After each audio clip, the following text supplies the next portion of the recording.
அவங்க இளமையாக இருக்கும்பொழுது அவங்க தாயார் கனகவல்லி அம்மையார் என்னோட பாட்டி அழுக்கான இடத்துல உட்கார்றதுக்கு கூச்சப்பட்டார். வேஷ்டியை மடக்கி உட்கார்றார். புது வேஷ்டியை அழுக்காகக்கூடாது.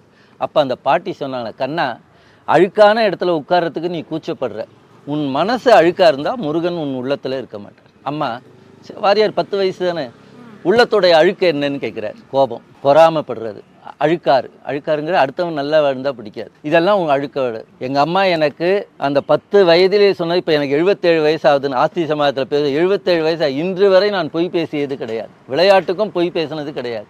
பொய் உள்ளத்துடைய தான். உடல் தூய்மை நீரால் அமையும், அகம் தூய்மை வாய்மையால் காணப்படும். பொய் பேசினா அந்த உள்ளம் சுத்தம் கிடையாது. பொய் இல்லாமல் இருக்கணும், கோபம் இல்லாமல் இருக்கணும், மற்றவங்களை பார்த்து பொறாமப்படக்கூடாது. கொடுப்பது அழுக்கறுப்பான் சுற்றம், உடுப்பதும் உண்பதும் இன்றி கெடும். இப்போ ஒருத்தர் அடுத்தவங்களுக்கு கொடுக்கறத பார்த்து பொறாமப்பட்ட நீ உன்னுடைய குடும்பம் இல்லை, உன்னுடைய சுற்றத்தார் உடுப்பதும் உண்பதும் இன்றி கெடுமா. நான் இது ஒரு மாதிரி சாமி கிட்ட கேட்டேன், ஏன் பெரிய ஒரு வீட்டுக்கு நீங்கள் கூப்பிட்டால நீங்கள் வீடு என்ன பண்ணுவீங்க, அப்படியே வச்சுருப்பீங்க.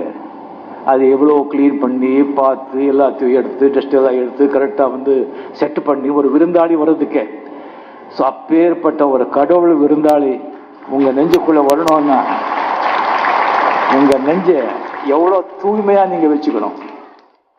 எவ்வளோ தூய்மையாக வச்சுக்கிட்டாதான் அது பலன் கிடைக்கும். அந்த ஆண்டை கிரியாவை ஒர்க் அவுட் ஆகும்.